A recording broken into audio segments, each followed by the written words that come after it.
काय या दिवसाचं महत्व आहे? कशासाठी धर्मशास्त्रानं हे 3 विधी सांगितलेले आपल्याला.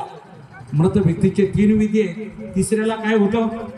अस्थि कलशाचं दर्शन घेऊन त्याला मोक्षाला पाठवण्याची आपल्याकडे रीत आहे.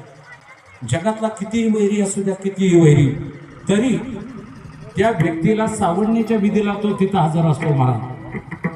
त्याचं कारण आहे, अस्थिचं दर्शन घेतल्यानंतर त्याला मोक्षाची प्राप्ती होते. त्यासाठी मोक्षाला पाठवावं लागतं. 10 दिवसाचा जो विधी सांगितलाय त्यात आपतेष्ट आणि पाहुणे मंडळी सुतक मुक्त होतात. 10व्याला सुतक मुक्त म्हणजे भावकी मुक्त होते महाराज. आणि 13व्याचा जो विधी आहे त्याला गोड जेवण करावं लागतं महाराज. गोड जेवण करावं लागतं ना, 13वेला गोड जेवण करावं लागतं. याचा अर्थ हा जीव 13 दिवस या मृत्यू लोकात अदृश्य रूपाने इथं मृत्यू लोकावरती असतो महाराज, अदृश्य रूपानं.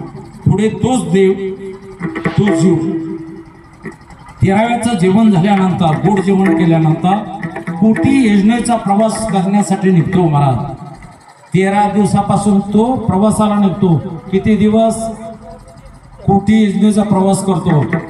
कुठल्या कुठल्या मार्गाने तो जातो जीव असं जर विचारलं तर 3 लोकातून जातो महाराज. ते 3 लोक म्हणजे ब्रह्मलोक, चंद्रलोक आणि तिसरा जो लोक आहे तो पितृलोक आहे. पितृलोकात तो प्रवेश करतो महाराज. पुढे गेल्यानंतर वैतरणी नदी लागते. वैतरणी नदी हा प्रवास 48 दिवस चालतो. किती दिवस? 48 दिवस. पहिले 13 ने हे 48 किती झाले? 61 झाले. 61. पुढे तो देह सप्तपुर्या 3